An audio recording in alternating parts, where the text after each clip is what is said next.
Hi കൂട്ടുകാരെ, welcome to CC plus. ഞാൻ നിത്യ miss ആണ്.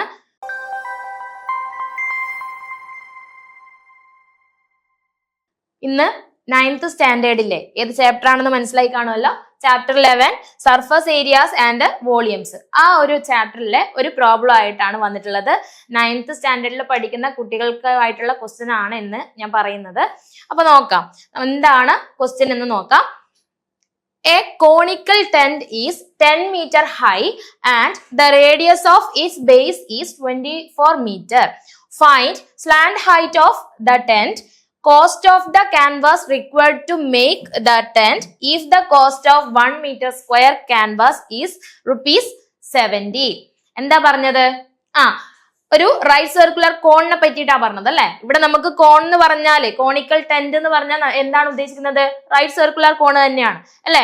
നമ്മൾ ആ ചാപ്റ്ററിൽ ത്രൂ ഔട്ട് പഠിക്കുന്നത് ആ കോണിനെ കുറിച്ചിട്ടും സ്ഫിയറിനെ കുറിച്ചിട്ടുമാണ് ആണല്ലോ. അപ്പോ എന്താണ് കോണിക്കൽ ടെന്റ് എന്ന് പറഞ്ഞാൽ മനസ്സിലായല്ലോ. ഈ ഒരു ഷേപ്പിലുള്ള ടെന്റിനെയാണ് നമ്മൾ എന്ത് പറയുന്നത്? കോണിക്കൽ ടെന്റ് എന്ന് പറയുന്നത്. അതായത് ഒരു ജോക്കറിന്റെ തൊപ്പി പോലെ. ഓക്കെ, അപ്പോ അവിടെ 10 മീറ്റർ ഹൈറ്റ് ആണ് അതിനുള്ളത്. അതായത് ഇവിടുന്ന് ഈ ബേസ് എന്താണ്? ഇതിന്റെ ബേസ് സർക്കിൾ ആണ്. ആ സർക്കിളിന്റെ സെന്ററിൽ നിന്ന് ഈ ഒരു വെർട്ടെക്സിലേക്ക്, ഈ ഒരു പോയിന്റിലേക്ക് വരക്കുന്ന ആ ഒരു ലെങ്ത് ആണ് ഇവിടെ ഹൈറ്റ് എന്ന് പറയുന്നത് അല്ലെ. അപ്പൊ ആ ഹൈറ്റ് എത്രയാണ്? 10 മീറ്റർ ആണെന്ന് കൊടുത്തിട്ടുണ്ട് അല്ലെ. അതുപോലെ റേഡിയസ് ഓഫ് ഇറ്റ്സ് ബേസ് അല്ലെ. ഇതിന്റെ ബേസ് എത്രയാണെന്ന് പറഞ്ഞിട്ടുണ്ട്? 24 ആണെന്ന് പറഞ്ഞിട്ടുണ്ട് അല്ലെ. അപ്പൊ നോക്കിയേ, ബേസ് റേഡിയസ് 24 ആണെന്ന് പറയുന്നു, ഹൈറ്റ് എത്രയാണ്? 10 മീറ്റർ ആണെന്ന് പറയുമ്പോൾ ഫിഗർ അങ്ങനെയല്ല വരേണ്ടത്. കുറച്ചുകൂടി എന്താണ്, ഇങ്ങനെ ഈ ഒരു രീതിയിൽ വീതിയിലാണ് വരേണ്ടത് അല്ലെ. ഈ ഒരു രീതിയിൽ അത്രയും എന്താണ്, ഒരു ടെന്റ് ആണല്ലോ. ഓക്കെ, ഞാൻ വരയ്ക്കുമ്പോ അങ്ങനെ വരച്ചു, കുഴപ്പമില്ല. അപ്പൊ ഇതെന്താണ്? 10 മീറ്റർ ആണ്. ഇതെന്താണ്? 24 മീറ്റർ റേഡിയസ് ആണ്. ഓക്കെ, അപ്പൊ ആ ബോർഡിൽ നമുക്ക് അത്ര പോരെ സ്ഥലമുള്ളൂ. അപ്പൊ അതിനനുസരിച്ചാണ് ടെന്റ് എന്ന് പറഞ്ഞാൽ മനസ്സിലായല്ലോ. അപ്പോ അതിന്റെ ഹൈറ്റും റേഡിയസും തന്നിട്ടുണ്ട്. ഇനി എന്തൊക്കെ കണ്ടുപിടിക്കാൻ വേണ്ടി പറയുന്നുണ്ട്? സ്ലാന്റ് ഹൈറ്റ് കണ്ടുപിടിക്കാൻ വേണ്ടി പറഞ്ഞിട്ടുണ്ട്. എന്താണ് സ്ലാന്റ് ഹൈറ്റ്? ഈ ഒരു ലെങ്ത് ആണ് എന്ത്? Slant height. L എന്നാണ് നമ്മൾ സാധാരണ കാണിക്കുക അല്ലെ. അപ്പൊ ആ L കണ്ടുപിടിക്കണം. അതുപോലെ രണ്ടാമത് എന്താ പറഞ്ഞിട്ടുള്ളത്? അതിന്റെ കോസ്റ്റ് കണ്ടുപിടിക്കാൻ വേണ്ടി പറഞ്ഞിട്ടുണ്ട്. അതിനു മുമ്പായിട്ട് ഈ ഒന്നാമത്തത് എങ്ങനെ കണ്ടുപിടിക്കാം എന്നുള്ളത് ഒരു ഐഡിയ നിങ്ങൾക്കുണ്ടോ? എങ്ങനെയാ കണ്ടുപിടിക്കുക? ഇവിടെ ഞാൻ തന്നിട്ടുള്ളത് ഹൈറ്റ് തന്നിട്ടുണ്ട്. ഇതെന്താണ്? റേഡിയസ് 6 ആണ്, അതും തന്നിട്ടുണ്ട്. ഇവിടെ റൈറ്റ് സർക്കുലർ കോണാകുമ്പോ ഇവിടെ 90 ഡിഗ്രി ആണ് വരിക. അവിടെ ഒരു റൈറ്റ് ആംഗിൾ ട്രയാങ്കിൾ ക്രിയേറ്റ് ചെയ്യപ്പെടുന്നുണ്ട്. റൈറ്റ് ആംഗിൾ ട്രയാങ്കിൾ യൂസ് ചെയ്യാൻ വേണ്ടി പറ്റുന്ന ഒരു തിയറി ഉണ്ടല്ലോ. എന്താണത്? പൈത്തഗോറിയൻ തിയറി അല്ലെ. പൈത്തഗോറസ് ഫോർമുല എന്താണ്? ഇത് എന്താണ്? ഹൈപ്പോട്ടനസ് ആണ് അല്ലെ. 90 ഡിഗ്രിക്ക് ഓപ്പോസിറ്റ് ഹൈപ്പോട്ടനസ് ആണ്. അതാണ് സ്ലാന്റ് ഹൈറ്റ് വരുന്നത്. അപ്പൊ ആ സ്ലാന്റ് ഹൈറ്റ് റിലേറ്റഡ് ആയിട്ട് നമുക്ക് എങ്ങനെ എഴുതാം? L square hypotenuse square equal to base square plus height square അല്ലെ. ബേസ് അവിടെ റേഡിയസ് ആണ്. ഓക്കെ, അപ്പോ L കാണണമെങ്കിൽ എന്ത് ചെയ്താൽ മതി? L ഈക്വൽ ടു ഇതിന്റെ തന്നെ സ്ക്വയർ റൂട്ട് എടുത്താൽ മതി. Root of R square plus H square. അപ്പൊ നമുക്ക് എന്ത് കിട്ടും? സ്ലാന്റ് ഹൈറ്റ് L എന്ന് കിട്ടും. ഇനി രണ്ടാമത്തെ പാർട്ട് നോക്കിയേ, എങ്ങനെ ചെയ്യാന്നുള്ളത് ഒന്ന് വായിച്ചു നോക്കുക. Cost of the canvas required to make the tent if the cost of 1 meter square canvas is rupees 70. അതായത് നമുക്ക് ആ ടെന്റിന്റെ ക്യാൻവാസ്, ആ ടെന്റിന്റെ ക്യാൻവാസ് എന്ന് പറയുമ്പോ അതിന്റെ പുറമേയുള്ള ഭാഗങ്ങള്, പുറമേയുള്ള ഈ ഭാഗം അല്ലെ, ആ ക്യാൻവാസ് ഉണ്ടാക്കാൻ വേണ്ടിയിട്ട് എത്രയാണ് കോസ്റ്റ് എന്നുള്ളതാണ് പറയുന്നത് അല്ലെ. അപ്പൊ അതിൽ തന്നെ ഒരു ചെറിയൊരു ഭാഗം 1 മീറ്റർ സ്ക്വയർ എന്നുള്ള ഏരിയ, അതായത് ഈ ഒരു 1 മീറ്റർ സ്ക്വയർ ഏരിയ കവർ ചെയ്യണമെങ്കിൽ അതിന്റെ കോസ്റ്റ് എന്ന് പറയുന്നത് എന്താണ്? 70 റുപ്പീസ് ആണ് അല്ലെ. 1 മീറ്റർ സ്ക്വയറിന് 70 റുപ്പീസ് ആണ്. അങ്ങനെയാണെങ്കിൽ 2 മീറ്റർ സ്ക്വയർ ഭാഗം, അതേപോലത്തെ ഒരു ഭാഗം കൂടെ കൂട്ടിയാൽ പോരെ അല്ലെ. 1 മീറ്റർ സ്ക്വയറിന് വീണ്ടും 1 മീറ്റർ സ്ക്വയർ ആണെങ്കിൽ 2 മീറ്റർ സ്ക്വയർ ആയി അല്ലെ. അപ്പൊ അങ്ങനെ അതുപോലെയുള്ള ഒരു ഏരിയ കൂടി കവർ ചെയ്യണമെങ്കിൽ എത്രയാവും? 70 + 70, അതായത് 2 × 70 എന്ന് വരും അല്ലെ. അതുപോലത്തെ ഒരു ഭാഗം കൂടെ, 1 മീറ്റർ സ്ക്വയറും കൂടെ എടുത്താല് 3 × 70 അല്ലെ. അങ്ങനെ എത്ര ഭാഗങ്ങൾ ഉണ്ട് നമ്മൾ ഐഡന്റിഫൈ ചെയ്ത് കഴിഞ്ഞാൽ അത്രയും ഭാഗങ്ങൾ തമ്മിൽ നമ്മൾ മൾട്ടിപ്ലൈ ചെയ്യണം. ഏതിനോട്? 70നോട്. അപ്പോൾ നമുക്ക് എന്ത് കിട്ടും? ആ ഒരു കോസ്റ്റ് കിട്ടും. ഓക്കെ അല്ലേ? അപ്പോ നമ്മൾ ഈ ഒരു രീതിയിലാണ് ഇതിന്റെ സൊല്യൂഷൻ കാണാൻ വേണ്ടി പോകുന്നത്. അപ്പൊ ഇങ്ങനെ ഒരു കാര്യം ഇങ്ങനെ ഒരു ക്വസ്റ്റ്യൻ നിങ്ങൾക്ക് കിട്ടിക്കഴിഞ്ഞാൽ നിങ്ങൾ എന്താണ് ചെയ്യേണ്ടത്? അതിലെ തന്നിരിക്കുന്ന ഓരോ കാര്യങ്ങളും എടുത്തെഴുതുക. അപ്പൊ ഞാൻ ആ കാര്യങ്ങള് ഇവിടെ എടുത്തെഴുതിയിട്ടുണ്ട്. നോക്കിയേ, given the radius of base എന്താണ് 24 മീറ്റർ ആണ്. Height of the tent 10 metre ആണ്. അതുപോലെ cost of 1 metre square canvas equal to 70 ആണ്. അപ്പൊ നമ്മൾ ഇവിടെ എന്തൊക്കെ കാര്യങ്ങൾ നോക്കണം? ഒന്ന് ഞാൻ പറഞ്ഞു, പൈത്തഗോറിയ ഫോർമുല യൂസ് ചെയ്തിട്ട് നമുക്ക് L എന്താണെന്ന് കാണാം.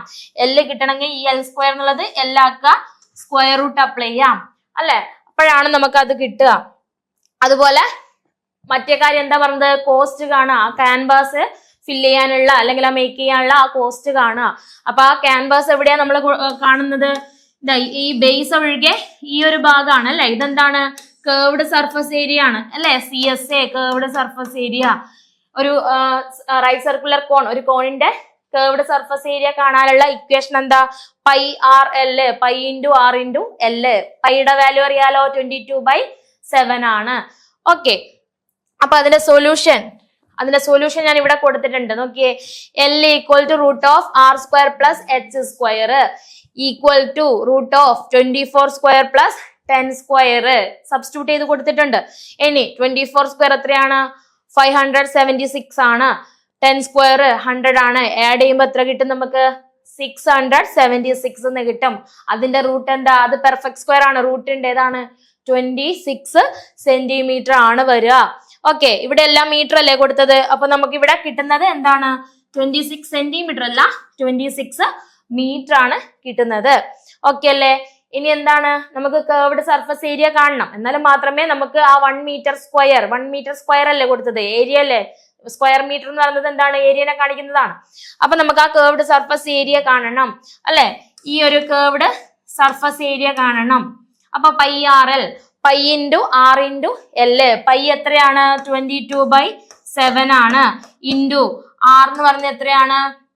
ആർ എന്ന് പറയുന്നത് 24 ആയിരുന്നു അല്ലെ. ഇൻറ്റു എൽ എന്ന് പറയുന്നത് നമുക്ക് ഇപ്പൊ കിട്ടി 26 മീറ്റർ ആണ് അല്ലെ. ഇത് മൂന്നും കൂടെ മൾട്ടിപ്ലൈ ചെയ്താല്, കാൽക്കുലേഷൻ നിങ്ങൾ നോക്കുക, മൂന്നും കൂടെ മൾട്ടിപ്ലൈ ചെയ്താല് നമുക്ക് എന്ത് കിട്ടും? 13,728 എന്ന് കിട്ടും. ഡിവൈഡഡ് ബൈ 7 ഉണ്ട്.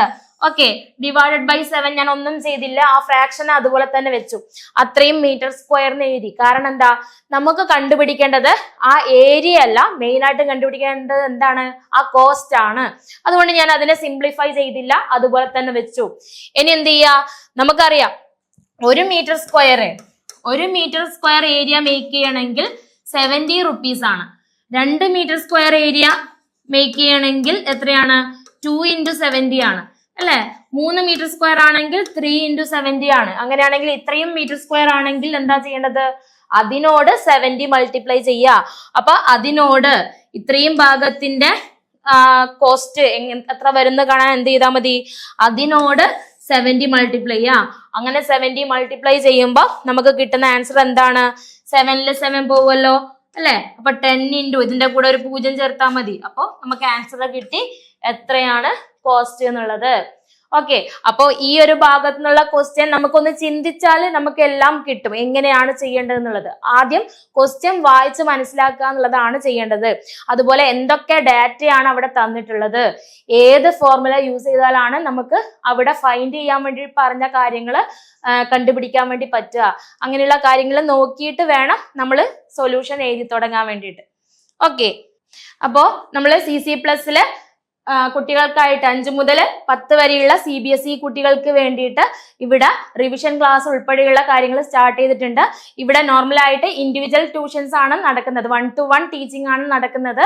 അപ്പൊ നിങ്ങളുടെ കുട്ടികൾക്ക് അല്ലെങ്കിൽ നിങ്ങൾക്ക് കുട്ടികളാണ് ഈ വീഡിയോ കാണുന്നതെങ്കിൽ നിങ്ങൾക്ക് ക്ലാസ്സിൽ ചോദിക്കാൻ വേണ്ടി പറ്റാത്ത പല കാര്യങ്ങളും നിങ്ങൾക്ക് ബാക്കിയുള്ള കുട്ടികൾ എന്തെങ്കിലും കരുതുമോ, ഞാൻ ചോദിക്കുന്നത് തെറ്റായി പോകുമോ, അങ്ങനെയുള്ള പേടി കാരണം പല കുട്ടികളും ക്ലാസ്സിൽ ആക്റ്റീവ് അല്ലാത്ത കുട്ടികൾ ഉണ്ടാവും.